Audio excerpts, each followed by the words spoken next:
Morning students. Last લેક્ચરમાં આપણે how to use બટનો ઉપયોગ કેવી રીતે થાય તે શીખ્યા હતા અને ત્યારબાદ તમને એક એક્સરસાઇઝ કરાવી હતી, તેમાં હોમવર્ક આપ્યું હતું. તો તેના આન્સર આપણે ટેલી કરી લઈએ.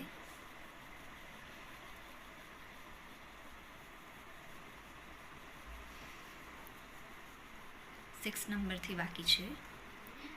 I have no brother. I have no sister. મને ભાઈ નથી, મને બેન નથી. ઓકે, એટલે હવે બટ અને એન્ડ બેમાંથી કયું આવવું જોઈએ? તો શું આવશે? And. I have no brother and no sister. મને ભાઈ અને બહેન નથી. Next, I can speak English. I can't write it. હું અંગ્રેજી બોલી શકું છું, હું લખી શકતો નથી. ઓકે, તો આમાં કંજક્શન કયું આવશે? But, BUT but. I can speak English. હું ઇંગ્લિશ બોલી શકું છું, પરંતુ આઈ કાન્ટ રાઇટ ઇટ. હું તે લખી શકતો નથી. Ritesh is an engineer. Ritesh engineer છે. He is jobless. તે નોકરી વગરનો છે. તો બનશે બટથી. Ritesh is an engineer. Ritesh engineer છે, પરંતુ છતાં હી ઇઝ જોબલેસ. તે જોબ વગરનો છે, નોકરી વગરનો છે. He worked hard. તેણે ઘણી મહેનત કરી, સખત મહેનત કરી. He failed the exam. તે એક્ઝામમાં ફેલ થયો. He worked hard. તેણે સખત મહેનત કરી, છતાં, પરંતુ હી ફેલ્ડ ધ એક્ઝામ. પરંતુ તે એક્ઝામમાં ફેલ થયો. એટલે બનશે બટથી. Last one, I liked it. મને તે ગમ્યું. I bought it. હું તે ખરીદ્યું. ઓકે, મને તે ગમ્યું અને હું તે ખરીદ્યું. એટલે કયું કંજક્શન આવશે? And. AND and. I liked it. મને તે ગમ્યું અને bought it. And I bought it. I લખે તો પણ ચાલે, નહીં લખે તો પણ ચાલે. ઓકે, એટલે એન્ડથી બનશે I liked it and bought it. Okay, તો આપણે એક્સરસાઇઝ કમ્પ્લીટ થઈ ગઈ છે. So today we will learn use of infinitive. ઇન્ફિનિટિવનો ઉપયોગ. કેટલીક વખત વાક્યમાં નાઉન એટલે કે નામ, પ્રોનાઉન એટલે કે સર્વનામ, એડજેક્ટિવ એટલે કે વિશેષણ, કે વર્બ એટલે કે ક્રિયાપદ પછી ક્રિયાપદનું ટુ વાળું રૂપ આવે છે. તેને અંગ્રેજીમાં ઇન્ફિનિટિવ વિથ ટુ અથવા ટુ ઇન્ફિનિટિવ કહેવામાં આવે છે. ઓકે, ઇન્ફિનિટિવ એટલે ટુ વાળું જે રૂપ આવે, TO2 વાળું જે રૂપ આવે તેને શું કહેવાય? ઇન્ફિનિટિવ. હવે ફર્સ્ટ નંબર. હવે ઇન્ફિનિટિવનો કોની સાથે યુઝ થાય તે આપણે જોઈશું. તો વર્બ સાથે. વર્બ એટલે ક્રિયાપદ. Verb plus to infinitive. કેટલીક વખત જ્યારે ક્રિયાપદ પછી ટુ ઇન્ફિનિટિવ આવે છે,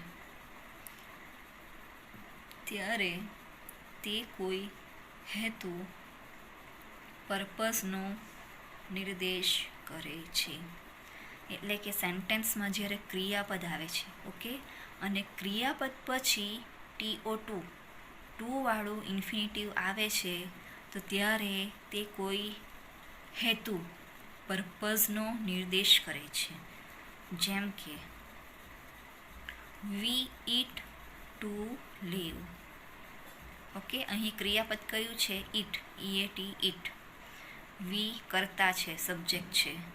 ઇટ ક્રિયાપદ છે. ઓકે, તો ક્રિયાપદ પછી ટુ લીવ આપવામાં આવ્યું છે.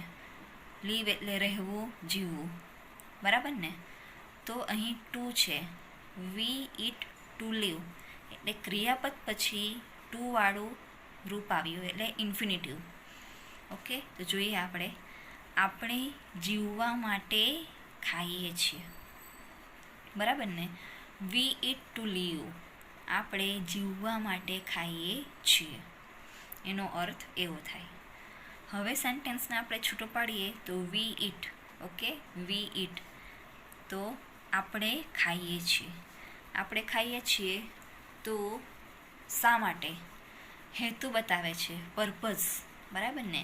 કે શા માટે આપણે ખાઈએ છીએ. તો વી ઇટ પછી ટુ લીવ છે. ઓકે, તો અહીં લખ્યું ટુ લીવ એટલે કે જીવવા માટે. ઓકે, એટલે જે ટુ લીવ વાળું રૂપ છે તેને શું કહેવાય? ઇન્ફિનિટિવ. ઓકે, કે કોઈક હેતુ બતાવે છે, પર્પઝ બતાવે છે કે આપણે શા માટે ખાઈએ છીએ. તો જીવવા માટે, two leave. Next, he came to meet મી. તે મને મળવા માટે આવ્યો, એવો મિનિંગ થાય છે. ઓકે, આમાં ક્રિયાપદ કયું છે? કેમ, CAME, કેમ. હવે અહીં આપણે લખ્યું છે હી કેમ એટલે શું આવે? તે આવ્યો. ઓકે, તો ક્વેશ્ચન આપણે કરીએ, શા માટે તે આવ્યો? બરાબર ને? હી કેમ એટલે કે તે આવ્યો. તો શા માટે આવ્યો? તો ટુ મીટ મી એટલે કે મને મળવા માટે. એટલે અહીંયા ઇન્ફિનિટિવ છે, ટુ મીટ, બરાબર ને? ક્રિયાપદ પછી ટુ વાળું રૂપ જે આવે ઇન્ફિનિટિવનું તે કોઈ હેતુ, પર્પઝ બતાવે છે કે તે આવ્યો, પણ શા માટે આવ્યો? તો મને મળવા માટે. Third one, many people tried to catch the Giants. ઘણા લોકોએ રાક્ષસોને પકડવા માટે પ્રયત્નો કર્યા, તેનો મિનિંગ આવો થાય છે. ઓકે, હવે આપણે સેન્ટેન્સને છૂટા પાડીએ તો many people tried. Okay, many people tried એટલે ઘણા લોકોએ પ્રયત્ન કર્યો, બરાબર ને? તો શા માટે?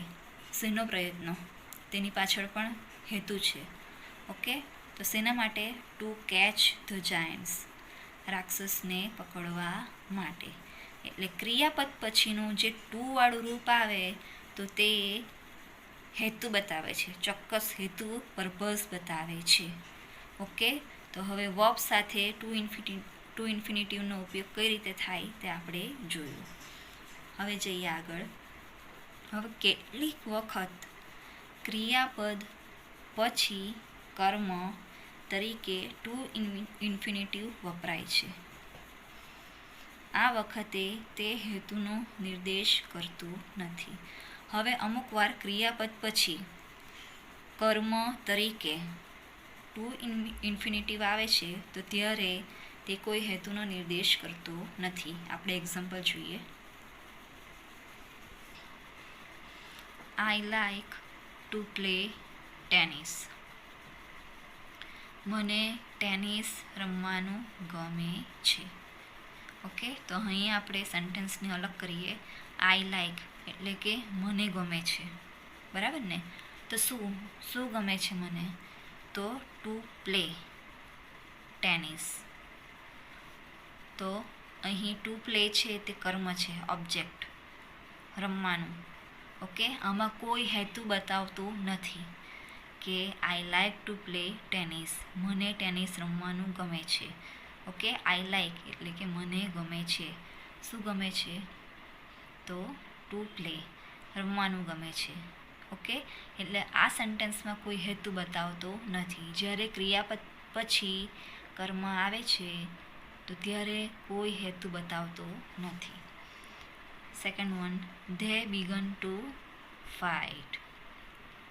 તેમણે લડવાનું શરૂ કર્યું, અર્થાત તેઓ લડવા માંડ્યા. ઓકે, તો ધે બિગન એટલે કે તેમણે ચાલુ કર્યું, શરૂઆત કર્યું. તો શેનું? તો લડવાનું. બરાબર. આમાં ઓબ્જેક્ટ કયું છે? તો ટુ ફાઇટ. અર્થાત તેઓ લડવા માંડ્યા. તો આમાં આપણે જોઈશું તો ધે બિગન એટલે કે તેમણે ચાલુ કર્યું, શરૂ કર્યું. તો શું? ઓકે, તો ટુ ફાઇટ એટલે કે લડવાનું. તો અહીં ટુ ફાઇટ છે તે ઓબ્જેક્ટ તરીકે લીધું છે, કર્મ તરીકે. બરાબર ને? આમાં કોઈ હેતુ બતાવતો નથી. Third one, I want to drink tea. મારી ચા પીવાની ઈચ્છા છે. અર્થાત મારે ચા પીવી છે. ઓકે, તો અહીં આપણે જોઈએ તો આઈ વોન્ટ એટલે કે મને ઈચ્છા છે, મને જોઈએ છે. તો શું? તો ટુ ડ્રિંક એટલે કે પીવું છે મારે. બરાબર ને? કંઈક પીવું છે. શું? તો ચા. એટલે આ સેન્ટેન્સમાં પણ કોઈ હેતુ, કોઈ પર્પઝ જણાતું નથી. ઓકે, તો આ રીતે આજે આપણે ઇન્ફિનિટિવ ટુવાળું જે રૂપ આવે તેને શું કહેવાય? ઇન્ફિનિટિવના ઉપયોગ વિશે શીખ્યા, ભણ્યા. અને તેમાં આપણે પહેલાં શું જોયું કે વર્બ, ક્રિયાપદ પછી ઇન્ફિનિટિવનો ઉપયોગ કઈ રીતે થાય તે જોયું. ઓકે, કે ક્રિયાપદ પછી ટુ ઇન્ફિનિટિવ આવે છે તો ત્યારે કોઈ હેતુ, કોઈ ચોક્કસ પર્પઝ નિર્દેશ કરે છે. બરાબર ને? For example, we it to leave એટલે કે આપણે જીવવા માટે ખાઈએ છીએ. પરંતુ જ્યારે એટલે કે કેટલીક વખત ક્રિયાપદ પછી કર્મ તરીકે ટુ ઇન્ફિનિટિવ વપરાય છે, કે ક્રિયાપદ પછી કર્મ તરીકે ટુ ઇન્ફિનિટિવ વપરાય છે, તો આ વખતે કોઈ હેતુનો નિર્દેશ કરતું નથી. For example, I like to play tennis. તો મને ટેનિસ રમવાનું ગમે છે. ઓકે, તો આઈ લાઈક એટલે કે મને ગમે છે. તો શું ગમે છે? તો ટુ પ્લે એટલે કે રમવાનું. ઓકે, તો અહીં ટુ પ્લે ઓબ્જેક્ટ તરીકે લીધું છે. અન્ડરસ્ટેન્ડ? તો આજે આપણે અહીંથી સ્ટોપ કરીએ. તમારે બધાએ ગ્રામરની ફેર બુકમાં લખવાનું રહેશે.